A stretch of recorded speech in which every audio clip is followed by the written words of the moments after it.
News night के प्रायोजक हैं गोल्डी मसाले। लाए हैं फ्रेश लॉक टेक्नोलॉजी जो रखे मसालों को हर समय फ्रेश। गोल्डी मसाले।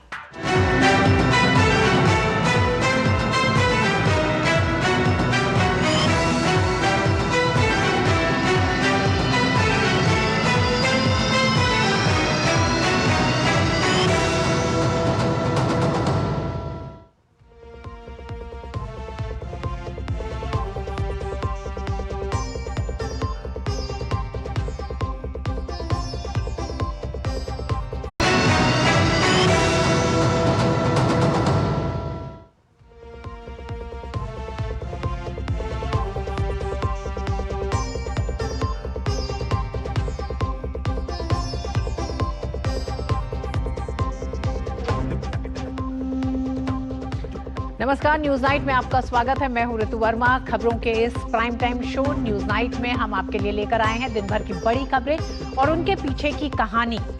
दिन भर क्या घटित हुआ देश भर में, अगले 1 घंटे में हम आपके लिए समेट कर लाए हैं। और न्यूज नाइट में आज की पहली खबर है बंगाल का फाइनल राउंड। दूसरे चरण में 29 अप्रैल को 142 सीटों पर मतदान होना है। हाई प्रोफाइल सीटों पर टिकी सबकी नजरें हैं। सभी पार्टियों के स्टार प्रचारकों ने किया धुआंधार प्रचार। पीएम मोदी ने की 2 रैलियां और मेगा रोड शो। आज की दूसरी बड़ी खबर गुजरात निकाय चुनाव का रण। गुजरात में 4 बड़े शहरों की महानगर पालिकाओं के साथ कुल 393 स्थानीय निकाय बॉडीज के लिए वोट पड़े हैं। आम आदमी पार्टी को गुजरात में एंट्री सूरत के रास्ते मिली थी। 17 सीटें जीतकर सनसनी मचाने वाली आप सूरत में क्या अब अपने पिछले प्रदर्शन को दोहरा पाएगी या उसे बरकरार रख पाएगी? वहीं पीएम मोदी ने पोस्टल बैलेट से वोट किया। गुजरात के निकाय चुनाव में अमित शाह और परिवार ने नारायणपुरा में वोट डाले। और आज की तीसरी बड़ी खबर है व्हाइट हाउस कॉरेस्पॉन्डेंट्स डिनर में गोलीबारी के बाद ट्रंप ने कहा कि यह हमला उन्हें ईरान युद्ध से पीछे हटने पर मजबूर नहीं करेगा। तो इन 3 बड़ी खबरों के अलावा भी होंगी देश दुनिया की जरूरी और महत्वपूर्ण खबरें। शुरुआत हेडलाइंस के साथ।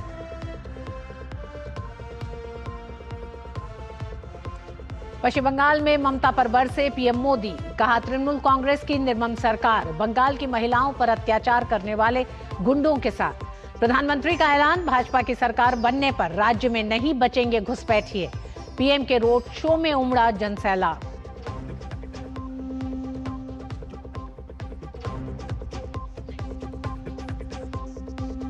पश्चिम बंगाल में दूसरे चरण के प्रचार अभियान में दिग्गजों ने लगाया जोर। भाजपा प्रत्याशियों के लिए अमित शाह, नितिन नवीन और जेपी नड्डा सहित कई बड़े ने थामी प्रचार की कमान। ममता के समर्थन में उतरे तेजस्वी, केजरीवाल।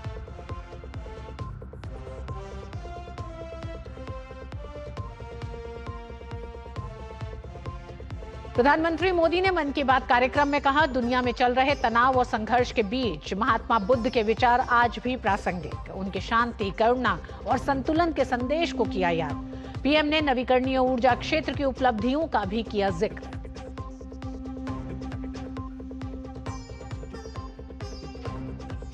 देश के कई हिस्सों सहित समूचा उत्तर भारत भीषण गर्मी की चपेट में। तापमान सामान्य से ऊपर। मौसम विभाग का अलर्ट जारी, लोगों को दी सावधानी बरतने की सलाह।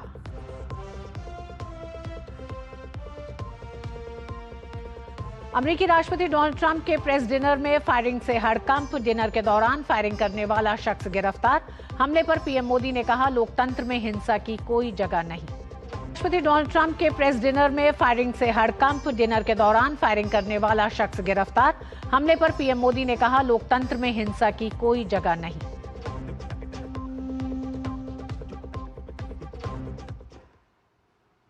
प्रधानमंत्री नरेंद्र मोदी ने आज हुगली जिले के आरामबाग और उत्तर 24 परगना जिले के बनगांव में जनसभाओं को संबोधित किया। उन्होंने कोलकाता में एक भव्य रोड शो भी किया। पीएम मोदी ने कहा कि सत्तारूढ़ तृणमूल कांग्रेस के भ्रष्टाचार और शासन की विफलताओं ने लोगों को परेशान कर दिया है और उन्हें हटाने का संकल्प अब और मजबूत हो गया है।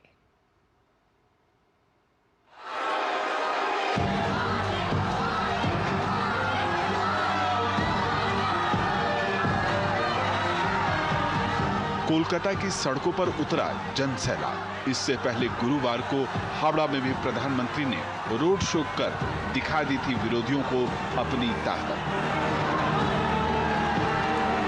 प्रधानमंत्री ने एक हफ्ते के अंदर ही इन जुड़वा शहरों में रोड शो कर विपक्षी खेमे में खलबली मचा दी है।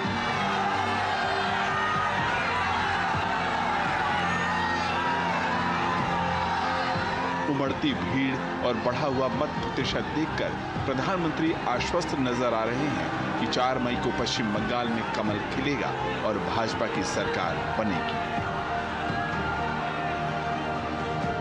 जो जनता का मिजाज नहीं भांप पाए, वो इतने भारी मतदान की खबरें सुनकर के बहुत हैरान है और कुछ लोगों की तो नींद ही खराब हो गई है।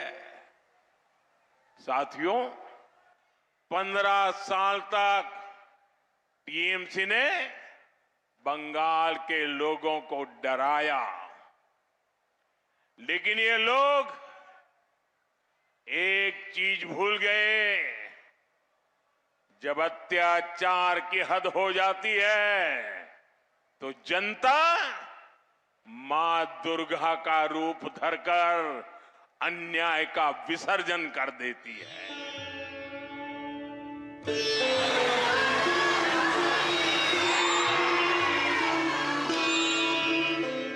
रोड शो से पहले विधान सरली रोड स्थित थनथनिया काली बाड़ी मंदिर में प्रधानमंत्री ने दर्शन पूजन किया।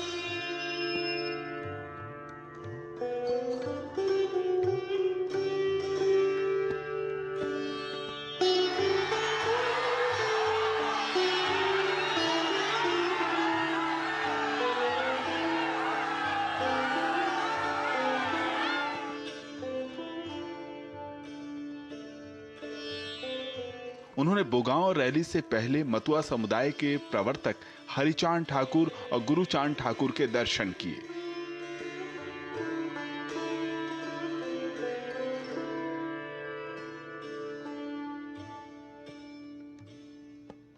एक तस्वीर साल 2019 की मतुआ महासंघ की मुख्य संरक्षक बड़ोमा बीणा पाणी देवी के साथ भी सोशल मीडिया पर छाई रही।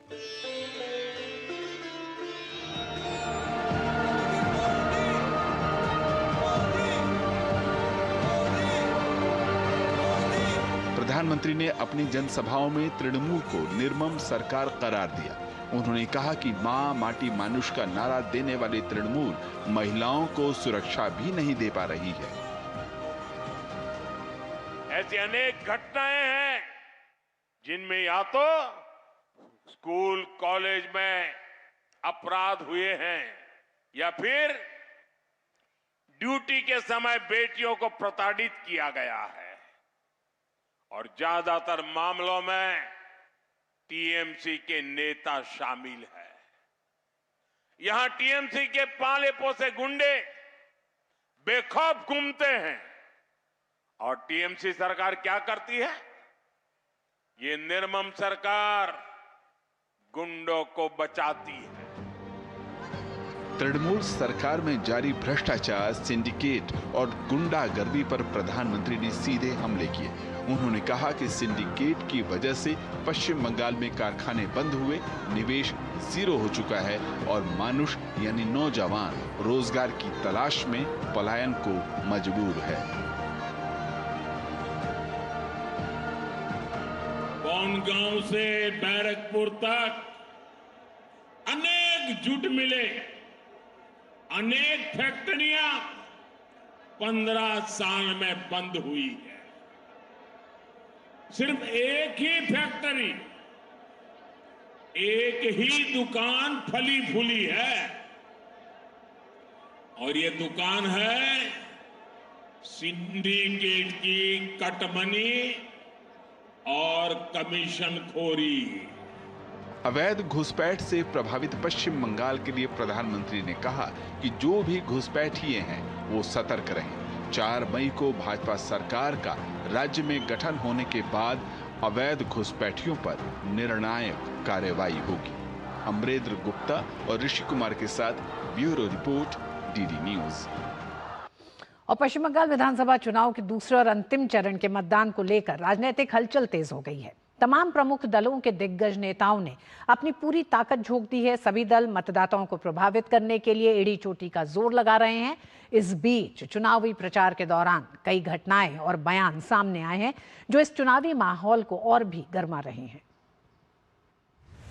पश्चिम बंगाल विधानसभा चुनाव के दूसरे और अंतिम चरण के मतदान को लेकर तमाम दलों के दिग्गज प्रचार अभियान में जुटे हैं। अंतिम चरण में सभी पार्टियों ने पूरी ताकत झोंक दी है। वरिष्ठ भाजपा नेता और केंद्रीय गृह मंत्री अमित शाह ने नादिया जिले के तिहट्टा और रानाघाट दक्षिण में जनसभा को संबोधित किया। वहीं उत्तर 24 परगना के बारासात में एक भव्य रोड शो के जरिए जनता के बीच अपनी बात रखी। इस दौरान उन्होंने अवैध घुसपैठिए और आतंकवाद को लेकर टीएमसी और कांग्रेस पर जबरदस्त हमला बोला। उन्होंने कहा कि राज्य में भाजपा की सरकार बनने के बाद बंगाल की भूमि से घुसपैठियों को निकाल बाहर किया जाएगा। अभी तो सिर्फ मतदाता सूची से निकल रहे हैं। भाजपा का मुख्यमंत्री आने के बाद सिर्फ मतदाता सूची से नहीं, पूरे बंगाल की भूमि से घुसपैठिए को चुन, सिर्फ मतदाता सूची से नहीं, पूरे बंगाल की भूमि से घुसपैठिए को चुन चुन कर निकालेंगे, चुन चुन। भाजपा के राष्ट्रीय अध्यक्ष नितिन नवीन ने नादिया जिले में चुनाव प्रचार के दौरान ममता सरकार पर बंगाल की संस्कृति और विरासत को कमजोर करने का आरोप लगाते हुए राज्य में भाजपा की पूर्ण बहुमत की सरकार बनने का दावा किया। वहीं पूर्व भाजपा अध्यक्ष और केंद्रीय मंत्री जेपी नड्डा ने चुनावी रैली और मेगा रोड शो के जरिए जन समर्थन जुटाने का प्रयास किया। इस बीच राज्य में चुनावी हॉट सीट बन चुकी भवानीपुर में मुख्यमंत्री ममता बनर्जी ने प्रचार की कमान संभाली। वहीं राज्य में नेता प्रतिपक्ष और भाजपा प्रत्याशी शुवेंदु अधिकारी ने जनता के बीच अपनी बात रखी। इस बीच भाजपा और टीएमसी के चुनावी काफिले का आमना सामना होने पर दिलचस्प दृश्य सामने आया, जहां मुख्यमंत्री ममता बनर्जी सभा छोड़कर चलती बनी, तो वहीं शुवेंदु अधिकारी ने उनके इस रवैये पर खास अंदाज में टिप्पणी की। मैं आपसे माफी मांग रही हूँ। मैं यहाँ कल रैली कर दूंगी। मैं यह असभ्यता बर्दाश्त नहीं कर पाऊंगी। ये बहुत गलत और अव्यवहारिक है। कुर्सी था, स्टेज था, एलईडी लाइट था, 500 पुलिस था, 50 पत्रकार था, कैमरा था, जनता नहीं था, उसलिए भागी। इस बीच कांग्रेस नेता अधीर रंजन चौधरी ने बंगाल पुलिस पर सत्तारूढ़ दल की तनाव फैलाने में मदद करने का आरोप लगाया है। बंगाल में निचले स्तर में जितने पुलिस बल के ऑफिसर हैं, ये सारे अभी भी मदद कर रहे हैं सत्तारूढ़ पार्टी को ये तनाव फैलाने के लिए, भयभीत की माहौल पैदा करने के लिए। पश्चिम बंगाल के काकद्वीप विधानसभा क्षेत्र में उस वक्त तनाव की स्थिति पैदा हो गई जब टीएमसी समर्थकों ने भाजपा महिला कार्यकर्ताओं को इलाके में प्रचार करने से रोकने की कोशिश की। हालांकि बाद में कुछ स्थानीय लोगों के हस्तक्षेप से हालात को संभाला गया। राज्य के मुख्य निर्वाचन अधिकारी मनोज कुमार अग्रवाल ने रविवार को काकद्वीप का दौरा कर चुनावी तैयारियों का जायजा लिया। उन्होंने आगामी मतदान शांतिपूर्ण तरीके से होने की उम्मीद जताई। ब्यूरो इनपुट के साथ सौरभ दत्ता की रिपोर्ट, डीडी न्यूज। और 29 तारीख को पश्चिम बंगाल में दूसरे फेज का मतदान है। उससे पहले राजनीति के सारे दांव खेले जा रहे हैं। टीएमसी प्रमुख ममता बनर्जी ने कहा कि हावड़ा स्टेशन को उन्होंने अंतर्राष्ट्रीय स्टेशन बना दिया है, जिसके बाद बीजेपी ने आक्रामक अंदाज में उनके इस दावे की पोल खोल दी। आइए देखते हैं क्या है नया सियासी दाव। पश्चिम बंगाल में पहले चरण के रुझानों ने ममता बनर्जी की चिंता बढ़ा दी है। मुख्यमंत्री का दावा कि हावड़ा रेलवे स्टेशन पर हुआ विकास उनके सरकार की देन है, लेकिन बड़ा सवाल, क्या केंद्र के प्रोजेक्ट का श्रेय लेना अब चुनावी रणनीति बन गया है? क्या दबाव इतना है कि काम और क्रेडिट की सीमाएं भी धुंधली की जा रही हैं? आइए सुनते हैं ममता बनर्जी के दावे उनकी ही जुबानी। কি করেছো তুমি? ওই হাওড়া স্টেশনটা इंटरनेशनल स्टेशन আমি করে দিয়ে গিয়েছিলাম, ওটা তুমি করোনি। ममता बनर्जी के इस बयान के बाद जाहिर है सियासत गर्मा गई है। बीजेपी ने सीधा पलटवार करते हुए कहा है कि हावड़ा स्टेशन का विकास पूरी तरह नरेंद्र मोदी सरकार की देन है। बीजेपी का दावा है कि पिछले एक दशक में जितना भी काम हुआ है उतना पहले कभी नहीं हुआ। सवाल तो ये भी उठ रहा है कि जिस स्टेशन के उद्घाटन कार्यक्रम से 2022 में ममता बनर्जी ने दूरी बनाई, आज उसी के विकास का श्रेय लेने की कोशिश आखिर क्यों? पश्चिम बंगाल की राजनीति में हावड़ा का नाम हमेशा प्रमुख रहा है। यह न केवल राज्य की ऐतिहासिक धरोहर का प्रतीक है, बल्कि हालिया वर्षों में यहाँ के रेलवे स्टेशन के विकास कार्य भी राजनीतिक चर्चाओं का हिस्सा बने हैं। हावड़ा रेलवे स्टेशन 15 अगस्त 1854 में पहली बार संचालित हुआ था, जिसमें पहली बार यात्रियों के लिए ट्रेन का शुभारंभ किया गया था और अब यह राज्य के सबसे महत्वपूर्ण और व्यस्ततम रेलवे स्टेशनों में एक बन चुका है। हावड़ा स्टेशन में 23 प्लेटफॉर्म्स हैं और यह हुगली नदी के किनारे बना है। केंद्र सरकार ने हावड़ा स्टेशन पर बुनियादी ढांचे के नवीनीकरण से संबंधित विस्तृत जानकारी देकर इस दावे को निराधार बताया है। ऐसे में सवाल ये कि ममता बनर्जी की ओर से बयान क्या श्रेय की राजनीति है या पहले चरण से उपजी निराशा के बाद उनकी बदली हुई चुनावी रणनीति? हावड़ा स्टेशन को इंटरनेशनल लेवल का स्टेशन बनाने का काम जो आदरणीय प्रधानमंत्री जी के नेतृत्व में हुआ है, उसकी पूरी क्रेडिट ममता बनर्जी झूठ बोलकर, असत्य बोलकर चोरी करने की कोशिश कर रही है। ऐसे क्रेडिट चोरी नहीं किया जा सकता, काम करके क्रेडिट कमाया जाता है। केंद्र सरकार ने पूर्वी रेलवे के सबसे व्यस्त रेलवे स्टेशन हावड़ा और उसके आस के स्टेशनों पर संचालन बेहतर बनाने के लिए कई नई परियोजनाएं चलाई हैं। आंकड़ों में साफ पता चलता है कि यातायात को सुगम और तेज करने के लिए बड़े पैमाने पर निर्माण कार्य किए जा रहे हैं। टीकीपारा, शालीमार, पद्मपुकुर, अमता, डोमजूर, बरगछिया, बाली तिकुरी, बंक नयाबाज, संतरागाछी और शालीमार स्टेशनों पर इलेक्ट्रॉनिक इंटरलॉकिंग का कार्य पूरा हो चुका है और ये सभी स्टेशन हावड़ा स्टेशन से जुड़े हुए हैं।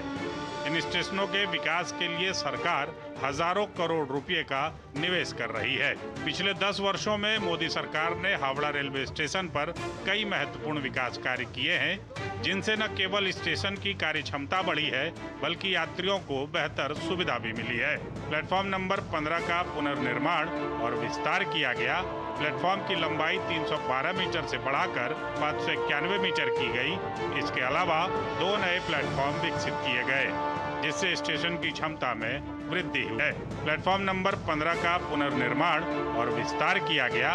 प्लेटफॉर्म की लंबाई 312 मीटर से बढ़ाकर 591 मीटर की गई। इसके अलावा 2 नए प्लेटफॉर्म विकसित किए गए, जिससे स्टेशन की क्षमता में वृद्धि हुई है। यात्रियों की सुविधा के लिए आधुनिक कार्यकारी लाउंज स्थापित किए गए हैं। यात्रियों की सुविधाओं के लिए इंटरनेट, सीसीटीवी और एकीकृत सूचना प्रणाली की भी व्यवस्था की गई है, जिससे यात्री समय पर ट्रेनों की जानकारी प्राप्त कर सकें। विकास कार्यों की ये लंबी फहरिस्त केंद्र सरकार के दावे को मजबूत करती है। पिछले 12 वर्षों में हावड़ा और उसके आसपास शालीमार और संतरागाछी में तेज विकास हुआ है। संतरागाछी के कोचिंग डिपो में 2023-24 में एक स्टोर डिपो का भी निर्माण हुआ है। शालीमार और संतरागाछी रेलवे स्टेशनों पर करीब 1200 करोड़ रुपए का विकास कार्य चल रहा है, जिससे यात्रियों के लिए सुविधा में विस्तार हुआ है। शालीमार में गंगा छोर पर जेटी पास कनेक्शन का निर्माण एक प्रमुख परियोजना है। वहीं मैकेनिकल डिपार्टमेंटल लॉन्ड्री सिस्टम गिट्टी रहित ट्रैक बनाया जा रहा है, जिसका निर्माण अमृत भारत स्टेशन योजना के तहत किया जा रहा है। संतरागाछी में न्यू स्टेशन बिल्डिंग की सुधार योजना और प्लेटफॉर्म 1 के विस्तार के साथ दूसरे प्रवेश द्वार के निर्माण का भी काम चल रहा है। 10 नए लिफ्ट, 8 स्वचालित सीढ़ियां, 4 फुटपाथ का भी निर्माण किया गया है। पश्चिम बंगाल में दूसरे फेज के मतदान से पहले राजनीति हावड़ा स्टेशन के विकास पर आकर टिक गई है। पहले चरण के बाद बदली सियासत और अब हावड़ा बना है नया रण क्षेत्र। और क्या हर बड़ा प्रोजेक्ट अब राजनीतिक श्रेय की दौड़ का हिस्सा बन चुका है? Bureau report, ED news.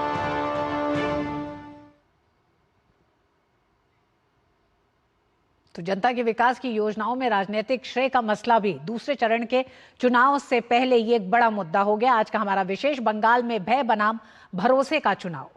इसमें 3 मेहमान हमारे साथ जुड़ गए हैं। डॉक्टर निखिल प्रसून भारतीय जनता पार्टी प्रवक्ता, सोफिया खान तृणमूल कांग्रेस से हैं और अभिजीत देव वरिष्ठ पत्रकार हमारे साथ हैं। आप तीनों का बहुत बहुत स्वागत है। डॉक्टर निखिल, सबसे पहले आप ही के पास आना चाहूंगी। और गृह मंत्री अमित शाह ने पहले चरण के चुनाव के बाद 110 सीटों का दावा साफ कर दिया है। अगर बहुमत की बात करें तो मात्र 37 सीटें और चाहिए भारतीय जनता पार्टी को। लेकिन अब जो दूसरा चरण 142 सीटों का है, ये गढ़ है तृणमूल कांग्रेस का। किस तरह से बदली हुई रणनीति के साथ भारतीय जनता पार्टी इस दूसरे चरण के लिए तैयार है?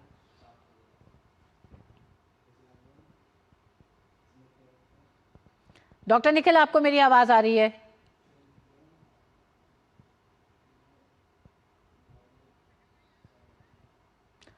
माफ करिएगा हमारे साथ जी, आपने मेरा नाम गलत बोला है। मेरा नाम अनुजा कपूर है। और माफ करिएगा अनुजा जी, आप हमारे साथ जी अनुजा जी, आप हमारे साथ जुड़ी हुई हैं। अनुजा जी, आप ही से सवाल है।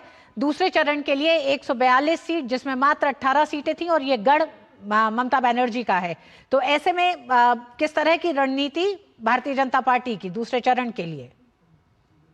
देखिए, दूसरा चरण भी आज हम जब इसके लिए बात करते हैं तो डेवलपमेंट के तरफ ही इसका दर्शाया जाता है। आपने अभी दिखाया कि अभी तो हमारी सरकार वहां पहुंची नहीं, तो आपने रेलवे स्टेशन, जिसको हमेशा से भाजपा क्या कहता है, भाजपा कहता है कनेक्टिविटी, इस पे हमेशा से हमने जोर दिया है। हम लोगों ने इस देश को एक दूसरे के स्टेट से जोड़ा है और ये ही सबसे बड़ी बात है, और देश को विदेश से जोड़ा है। भाजपा जब से आई है कनेक्टिविटी पे ध्यान देती है, डेवलपमेंट पे ध्यान दिया है, और यही चीज ममता बनर्जी कर नहीं पाई। ममता बनर्जी जो सियासी मुद्दों पे बात करती रही, उसमें ना तो महिलाओं के लिए सेफ्टी दे पाई, जो माँ मानुष और माटी से बात करती रही, और हर समय जब भी ऊपर बात आती है तो कहीं ना कहीं वो ये भूल जाती है कि एक औरत की अस्मिता, एक महिला की अस्मिता, उन्होंने इस बात का प्रण लिया था कि वो करेंगी और ध्यान देंगी। 5-5 दिन तक लोग, सारी महिलाएं और पुरुष भी जमीनी स्तर पर उनके खिलाफ बोलते रहे। आज लोकल मुद्दे कितने हैं। आप एक और भी बात, कितनी भयानक बात है कि 100 लाइव बॉम्ब्स रिकवर करे गए हैं टीएमसी के वर्कर के घर से। आप समझिए कि, और अमित शाह जी ने भी कहा कि इन्हीं लोगों को हम चुन चुन के बाहर निकालेंगे। ये जो अवैध बाहर से आए हुए लोग हैं जो गंदगी कर रहे हैं वेस्ट बंगाल में, भाजपा इस बात को सुनिश्चित करती है। आप सभी को भाजपा ये बात कहती है कि आने वाला चरण भाजपा का है, और भाजपा माटी, मानुष और मां सर आंखों पे रखती है। उन्होंने ये करके दिखाया है। वो सेंट्रल बॉडी है, उन्होंने माटी, मानुष और मां सर आंखों पे रखती है। उन्होंने ये करके दिखाया है। वो सेंट्रल बॉडी है, उन्होंने करके दिखाया है कई स्टेट्स में। और वेस्ट बंगाल जो एक गूंस की, जिन्होंने कहा कि ऐसे बदमाशों की जगह है, उनको एक एक कर चुन के निकालेगी। और यही चीज आगे ऋतु जी, जो आपने भी पूछा, हम अनुजा जी 142 सीटों में भारतीय जनता पार्टी कितनों पे दावा कर रही है? देखिए, तैयारी क्या है? 142 की सीटें की बात ही नहीं है। सीटें सारी भाजपा इसके ऊपर बात कर रही है, और आगे आने वाला वक्त भाजपा ही इसको लेकर आएगा। सीटें सारी ही तृणमूल कांग्रेस से एहतशामुल हमारे साथ जुड़े हुए हैं। एहतशामुल जी, अभी रोड शो हमने देखा प्रधानमंत्री नरेंद्र मोदी का कोलकाता में, भीषण भीड़, जिस तरह का जन समर्थन दिखाई दे रहा है, ये गढ़ ममता बनर्जी का माना जाता है। ऐसे में ममता बनर्जी पहले चरण के चुनाव के बाद आखिर क्या है कि तेजस्वी यादव, केजरीवाल, सबकी एंट्री इस चुनाव में हो गई है, क्या कोई घबराहट है? बिल्कुल नहीं ऋतु जी, हम लोग घबराने की कोई बात नहीं है। पहले जिस हिसाब से देखे होंगे कि 152 सीटों में जो मतदान हुआ, लोगों की कतार आपने देखा है। पूरा समझिए SIR के खिलाफ भारतीय जनता पार्टी के अगेंस्ट में पब्लिक हमारे पश्चिम बंगाल के जो समझिए एक होकर करके भारतीय जनता पार्टी के खिलाफ वोट दिया है। और आने वाले दिनों में जो 4 मई का दिन होगा, समझ लीजिए कि हम लोग फुल मेजोरिटी के साथ सरकार बनाने जा रहे हैं। भारतीय जनता पार्टी का सपना पश्चिम बंगाल में साकार नहीं होगा। हमारे एहतेशामुल जी, ममता बनर्जी को रैली ग्राउंड छोड़ के जाना क्यों पड़ा?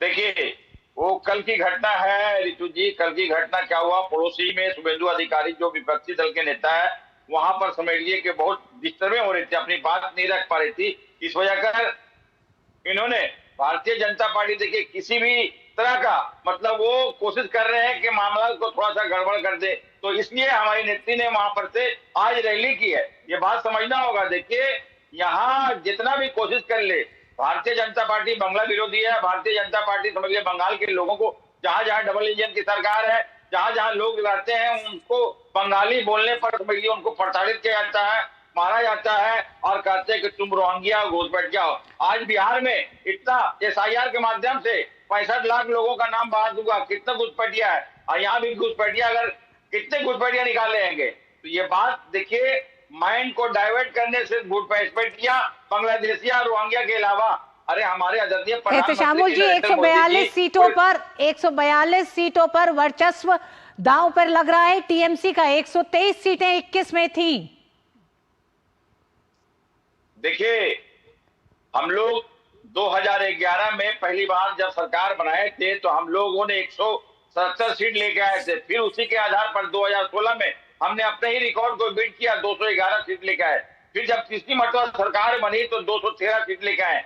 और आने वाला 2026 का जो 4 मई का दिन होगा, मैं आपके दूरदर्शन चैनल के माध्यम से कहना चाहता हूँ 230 प्लस सीट लेके आएंगे और भारतीय जनता पार्टी का सपना साकार नहीं होगा। चौथी बार मुख्यमंत्री के रूप में फिर से ममता बनर्जी विराजमान हो रही है। इसलिए कि देखिए, भारतीय जनता पार्टी यहाँ की कल्चर, यहाँ की सभ्यता, यहाँ की भाषा उनको अवगत नहीं, उनको मालूमात नहीं है, उनको समझ में नहीं आता। हमारे अभी देखिए, ये योगी जी क्या बोले, हमारे कि खून कौन दिए हैं, ये हमारे स्वामी विवेकानंद के बारे में बोल दिए।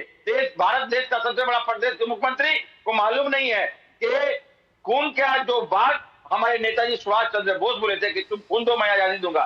तो यहाँ की सभ्यता, यहाँ की कल्चर अवगत नहीं है भारतीय जनता पार्टी किसी भी कीमत पर। ये भारतीय जनता पार्टी जिस हिसाब से हिंदू मुसलमान की राजनीति करते हैं ऋतु जी, यहाँ सपना साकार। एहतेशामुल जी, सुभाष चंद्र बोस को एक बड़ा दर्जा देना, इंडिया गेट पर उनकी मूर्ति की स्थापना करना, ये सारा श्रेय अगर जाता है तो भारतीय जनता पार्टी को जाता है। और ये एक बड़ा बदलाव देश में था। सुभाष चंद्र बोस के उन आदर्शों, उनके उस पूरे आइडिया को, idea of India, idea of Bharat जो है, उसको अमल में लाने का जो एक तरह से एक पहल की, वो भारतीय जनता पार्टी की है। साथ ही साथ हमारे साथ शेखर अय्यर साहब जुड़े हुए हैं। शेखर अय्यर साहब, अब पश्चिम बंगाल का चुनाव सिर्फ वोटों की लड़ाई तक नहीं है, ये नैरेटिव और जमीनी पकड़ का है। जमीनी पकड़ में हमने देखा पहले चरण में जिस तरह से बम्पर वोटिंग हुई, चाहे उसका श्रेय भले ही अमित शाह अभी ये कह रहे हो कि 110 सीटें होंगी, लेकिन एक बड़ा बदलाव ये भी दिखाई दिया कि भारतीय जनता पार्टी के बूथ पर इस समय जो एक मैनेजमेंट था, वो पिछले 10 सालों में एक बड़े बदलाव के साथ दिखाई दिया। ऐसे में नैरेटिव को लेकर जिस तरह से भारतीय जनता पार्टी आगे बढ़ रही है, इस चुनाव में वोटों की लड़ाई के साथ नैरेटिव और जमीनी पकड़ कितना अहम हो गया है दूसरे चरण के चुनाव तक 142 सीटों पर? ऋतु जी, अगर नैरेटिव बदला है, इसका कारण है जमीन पर काफी चीजें बदले पिछले 5 साल में। क्योंकि ममता का ये 15 साल की शासन, लोगों ने देख लिया कि ममता की क्षमता क्या है, क्या क्या कर सकते हैं, लोक कल्याण के लिए क्या कर सकते हैं। लेकिन साथ में आज आप देख रहे हैं जिस तरह लोगों की रिएक्शन, प्राइम मिनिस्टर की रोड शो हो या पब्लिक मीटिंग हो, जहां भी आप जो देख रहे हैं, कहीं ना कहीं ये तृणमूल कांग्रेस के नेता भी स्वीकार करते हैं कि पहले जैसा नहीं है ये चुनाव। इस चुनाव में लोगों को लग रहा है कि पहली बार जो पहला चरण में क्या हुआ, बहुत बड़ी चेंज हुई। एक भी हिंसा घटना बूथ के निकट या बूथ के अंदर नहीं हुआ। यह अपने आप में एक इतिहास है पश्चिम बंगाल में, क्योंकि लगातार वहां पे 30-40 साल से एक पॉलिटिकल वायलेंस, एक प्रकार से जो भी पार्टी डोमिनेट हो गई है, पहले वामपंथी करते थे, बाद में तृणमूल। ये पहला चुनाव है जहां लोगों ने बिना भय बाहर आके वोट किए हर चुनाव क्षेत्र में। ये अपने आप में बड़ी बात है। जिस तरह लॉ एंड ऑर्डर की व्यवस्था की गई, सिक्योरिटी की गई थी, ये इसीलिए देखिए, ये सब करने के बाद लोग बाहर आके वोट डाल रहे हैं, ये अपनी बड़ी बात है। हाँ, अवश्य SIR के बाद लोगों के बीच में एक जागृति ज्यादा हो गई, भाई अपने वोट को कैसे बचाना है, और अपने वोट को लेकर जो पहले टेंशन रही, एंजाइटी रही, वो उस बात भी एक कारण है। लेकिन सबसे बड़ी बात है कि ये चुनाव हो रहा है, चुनाव में बिना भय आप वोट डाल सकते, जिस सरकार को, जिस पार्टी को आप चाहते हैं कर सकते, ये मैसेज गया है। इसका ज्यादा कारण इलेक्शन कमीशन की व्यवस्था, पुलिस कर्मचारी की ये और केंद्र के जो फोर्सेस की तैनात है वो भी बड़ी बात है। लेकिन साथ में आप देख रहे हैं आज भी भीड़ में आपके रिपोर्टर्स भी बात कर रहे थे, सारे यही बात सामने आ रही है। लोग कह रहे हैं कि ठीक है हमने 15 साल देख लिया है, लेकिन हम सोच रहे हैं कि कुछ बदलाव आएगा तो अच्छा, क्योंकि बात जो बुनियादी प्रॉब्लम्स रही है, बेरोजगारी, महिला की सुरक्षा, किसानों की हालत और इंडस्ट्री की कोई जीरो इम्पैक्ट है, कोई कुछ नहीं है वहां पे। ये सारे चीजें लोगों के माइंड में है। ये तो कोई शेखर अय्यर साहब, अनुजा जी से एक सवाल। अनुजा जी, अभी भी ममता बनर्जी का एक जो डर है और वो लगातार जनता के साथ इसको साझा कर रही है, बाहरी बनाम बंगाली अस्मिता, ये कितना बड़ा मसला अभी भी भारतीय जनता पार्टी के लिए है इस समय? देखिए, भाजपा कभी भी बाहरी थी ही नहीं, और इसका सबसे बड़ा जो सामने एविडेंस है, 90% से ऊपर एक रिकॉर्ड ब्रेक करके फेज 1 के अंदर लोग बाहर निकल कर आए हैं वेस्ट बंगाल के। वो चाहते हैं परिवर्तन, नेता, नीति, नियत जो मोदी जी की है उसको अपने स्टेट में लेकर आना चाहते हैं। उन्हें यह पता है कि अगर सेंट्रल फोर्स इतनी लगा सकते हैं तो वो एक औरत की अस्मिता, एक महिला की अस्मिता को बचाने में कितना रात दिन लगा देंगे। उन्होंने देखा है और हर जगह पर देख रहे हैं कि कैसे मोदी जी भारत को किस पटल पर लाने की कोशिश कर रहे हैं। एक विकसित भारत की बात करते हैं और विकसित भारत 2047 में बिना वेस्ट बंगाल को विकसित करे नहीं हो सकता। और इसी सोच के जरिए हम लोग 142 सीट्स जो है इस बार फेज 2 के अंदर पूरी आपके हाथों में लाकर खड़ा करेंगे। हम लोग यही कह रहे हैं कि भाजपा जमीनी स्तर पे काम करती है, हमें बोलने की जरूरत नहीं, हमारा रिकॉर्ड बताता है। 29 तारीख को होने वाले दूसरे चरण के 142 सीटों पर चुनाव, जहां एक तरफ तृणमूल कांग्रेस के लिए एक तरह से उनकी साख दांव पे है, उनके किले में सेंध की बात हो रही है, तो वहीं भारतीय जनता पार्टी लगातार इस बात को कह रही है कि अब वो पश्चिम बंगाल की एक पार्टी है, पश्चिम बंगाल के सांस्कृतिक पहचान के साथ जुड़ी हुई है, पश्चिम बंगाल की जनता के साथ जुड़ी हुई है, पश्चिम बंगाल के विकास के लिए प्रतिबद्ध है। देखना दिलचस्प होगा 142 सीटों पर किस तरह से मतदान होता है। एक दिन का चुनाव प्रचार और है। बहुत बहुत धन्यवाद शेखर अय्यर साहब, आपका भी हमारे साथ जुड़ने के लिए। अनुजा जी आपका भी, एहतशाम आपका भी। और वक्त एक छोटे से ब्रेक का है। ब्रेक के बाद बताएंगे पीएम मोदी ने जनगणना 2027 को क्यों कहा दुनिया का सबसे बड़ा अभियान।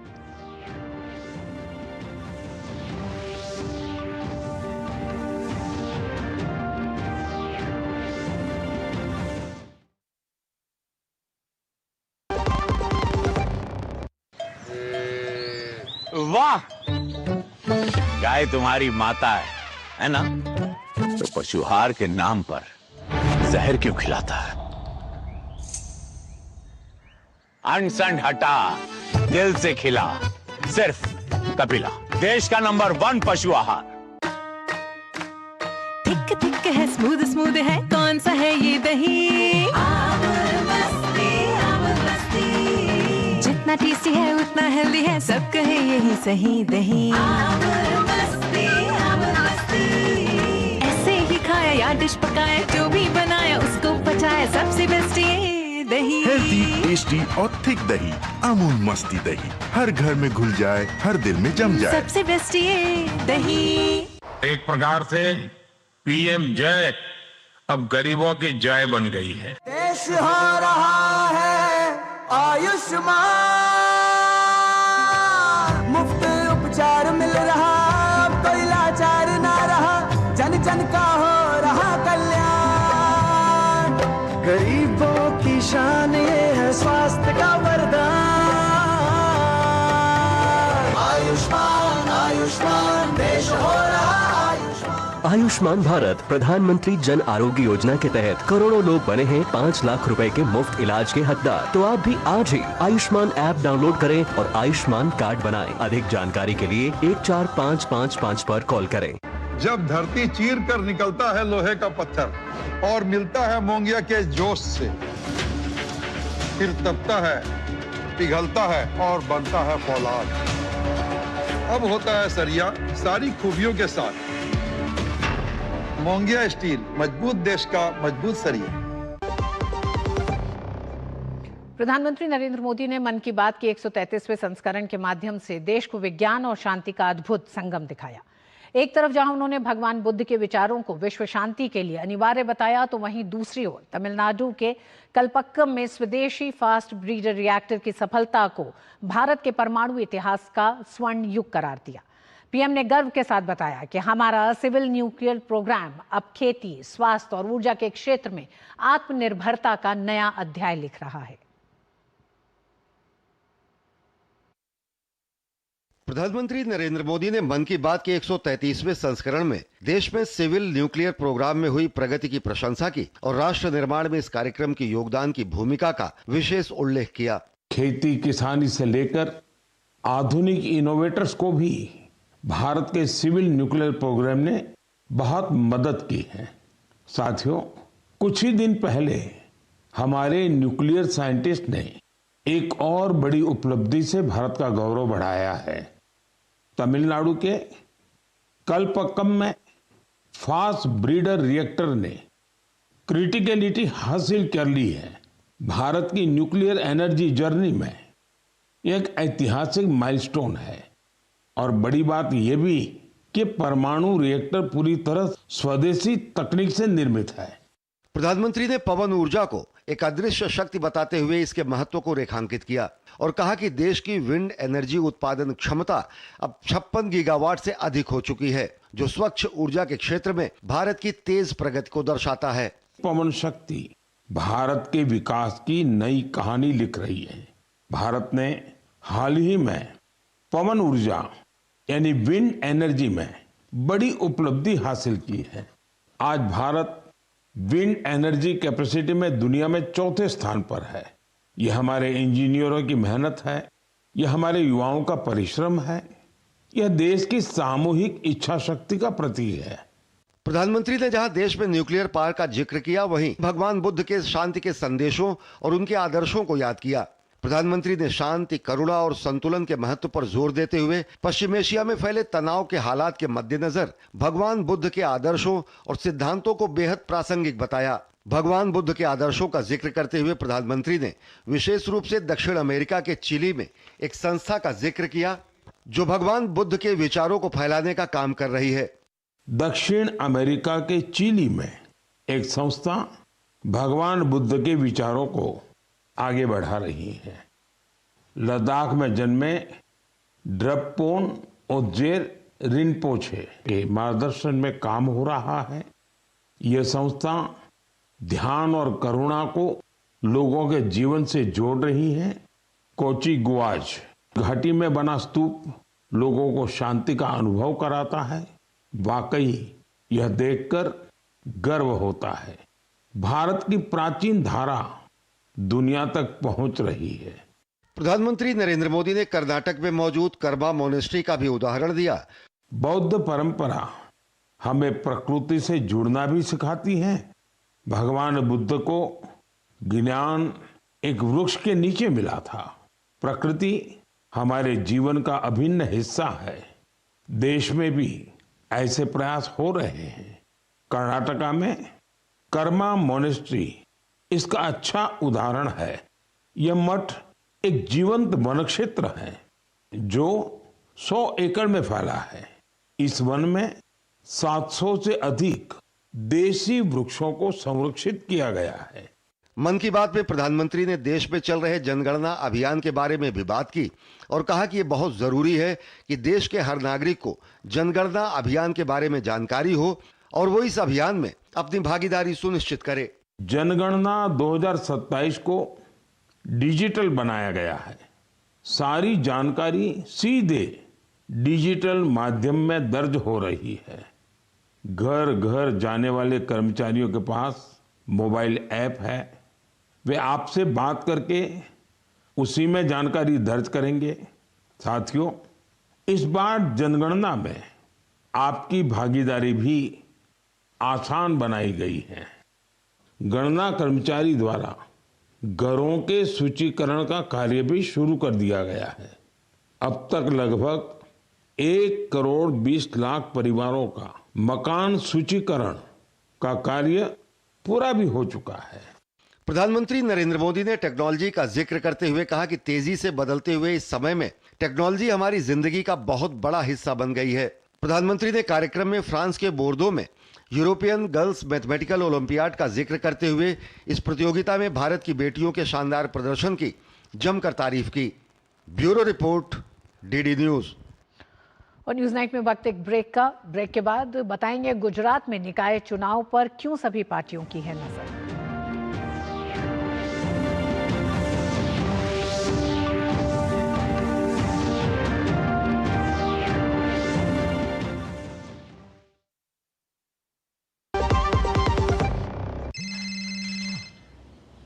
पुलिस? मिस सीमा जी? अभी पुलिस स्टेशन आई है।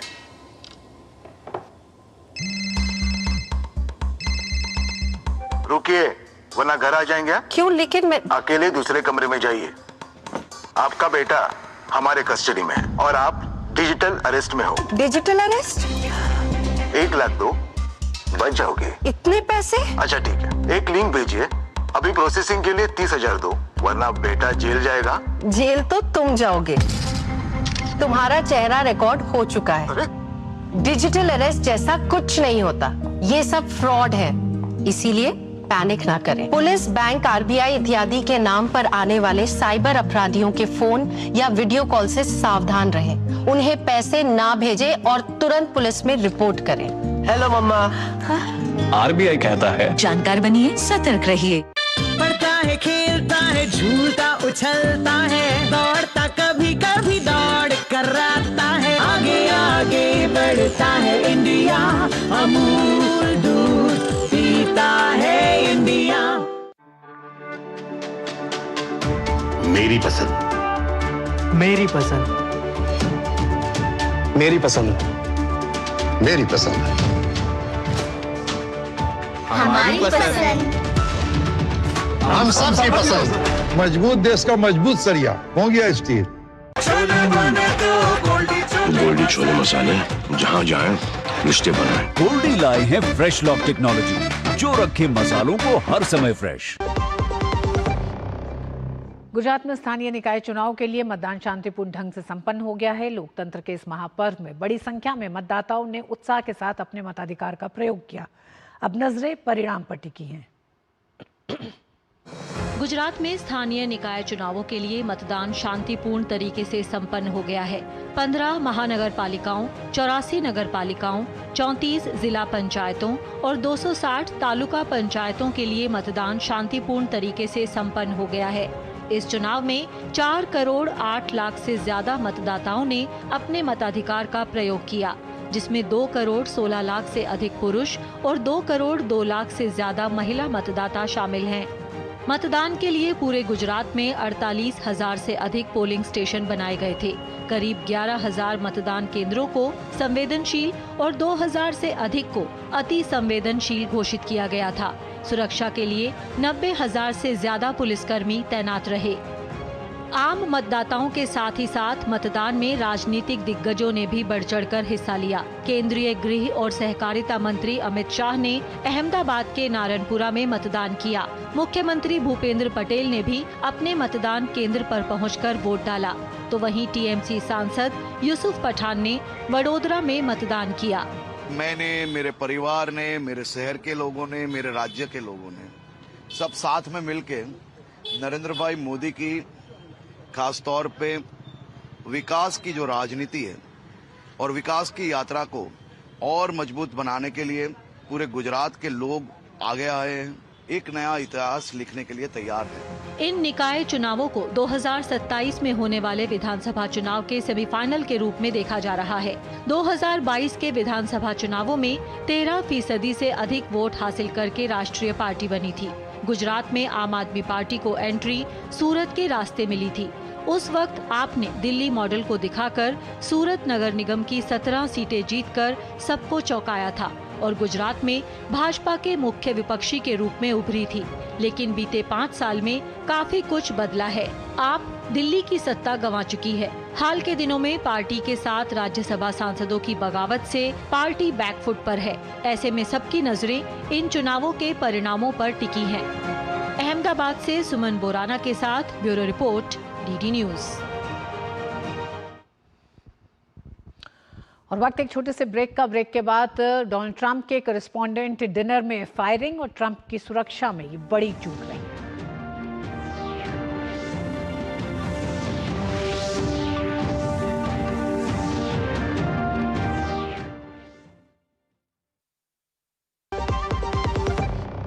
एक प्रकार से पीएम जय अब गरीबों की जय बन गई है। देश हो रहा है आयुष्मान,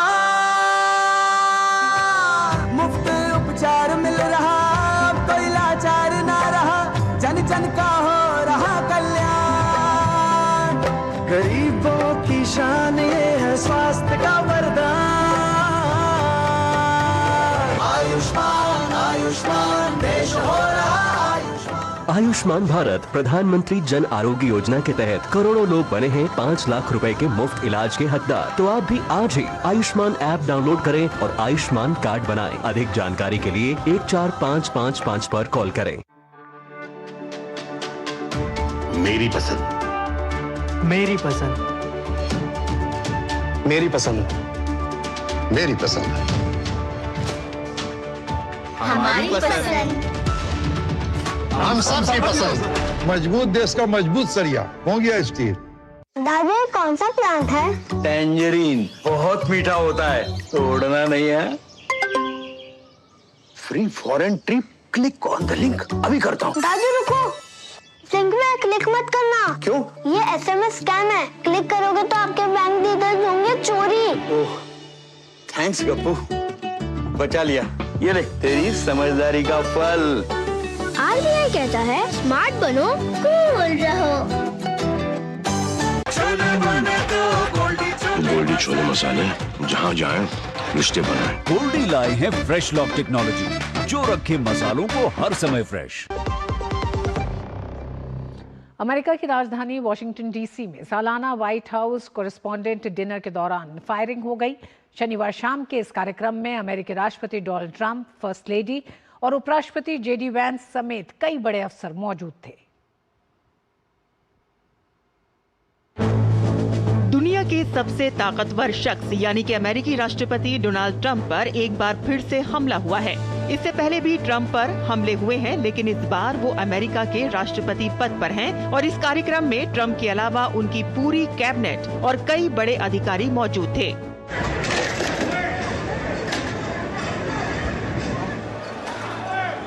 मीडिया रिपोर्ट्स के मुताबिक हमलावर ने होटल के बॉल रूम के बाहर फायरिंग की। ट्रंप और गेस्ट बॉल रूम के अंदर थे। हमले के करीब 1.5 घंटे बाद ट्रंप ने मीडिया को संबोधित किया। उन्होंने कहा कि अमेरिका के संविधान पर हमला हुआ, सीक्रेट सर्विस ने मेरी जान बचाई, सुरक्षा कर्मी ने बहादुरी से काम किया। Charged a security checkpoint armed with multiple weapons. And he was taken down by some very brave members of Secret Service, and they acted very quickly. And have just released, for purposes of transparency, clarity, I've ordered it to be put out. You probably have it by now. Put out on Truth and put out on many other platforms. A tape showing the violence of this thug that attacked our Constitution, and also showing how quickly Secret Service and law enforcement acted on our country's behalf. Really did a great job. आपको बता दें कि firing के दौरान hall में राष्ट्रपति Donald Trump, first lady Melania, उपराष्ट्रपति JD vents, विदेश मंत्री मार्को रूबियो, रक्षा सचिव पीट हेग्सेथ, FBI डायरेक्टर काश पटेल और नेशनल इंटेलिजेंस डायरेक्टर तुलसी गबार्ड समेत ट्रंप कैबिनेट का हर चेहरा मौजूद था। हमलावर की पहचान 31 साल के कॉल थॉमस एलन के रूप में हुई है। वह अमेरिका के कैलिफोर्निया का रहने वाला है। सुरक्षा एजेंसियां हमलावर को हिरासत में लेकर मामले की जांच में जुट गई हैं। वॉशिंगटन में अमेरिकी राष्ट्रपति के कार्यक्रम में गोलीबारी की घटना की प्रधानमंत्री नरेंद्र मोदी ने निंदा की है। पीएम मोदी ने सोशल मीडिया प्लेटफॉर्म एक्स पर पोस्ट करते हुए कहा कि ये जानकर राहत मिली कि वॉशिंगटन डीसी के एक होटल में हुई हालिया सुरक्षा घटना के बाद राष्ट्रपति ट्रंप प्रथम महिला और उपराष्ट्रपति सुरक्षित और स्वस्थ हैं। मैं उनकी निरंतर सुरक्षा और कुशल मंगल की कामना करता हूं। लोकतंत्र में हिंसा का कोई स्थान नहीं है और इसकी स्पष्ट रूप से निंदा की जानी चाहिए।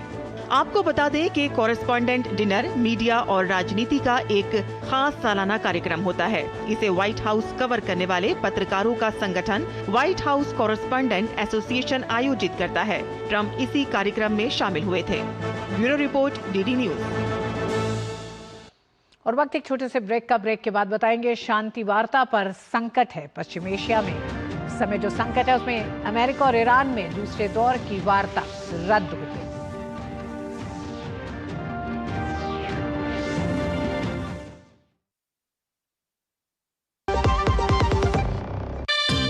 खेलता है, झूलता उछलता है, दौड़ता कभी कभी दौड़ कराता है, आगे आगे बढ़ता है इंडिया, अमूल दूध पीता है इंडिया।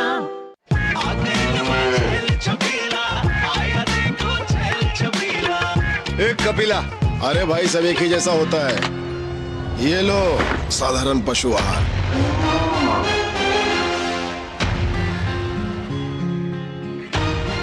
इस देश की हर माँ, बच्चे, बूढ़े, जवान, खिलाड़ी, डॉक्टर, इंजीनियर, सबको गाय भैंस की दूध की शक्ति पर भरोसा है। पर जब इन पशुओं को कपिला पशु आहार मिलेगा, तभी तो दूध सिर्फ ज्यादा ही नहीं, शक्ति से भरपूर भी होगा। और ये सच जानते हुए चंद पैसों के लिए तुम देश का भरोसा तोड़ दो।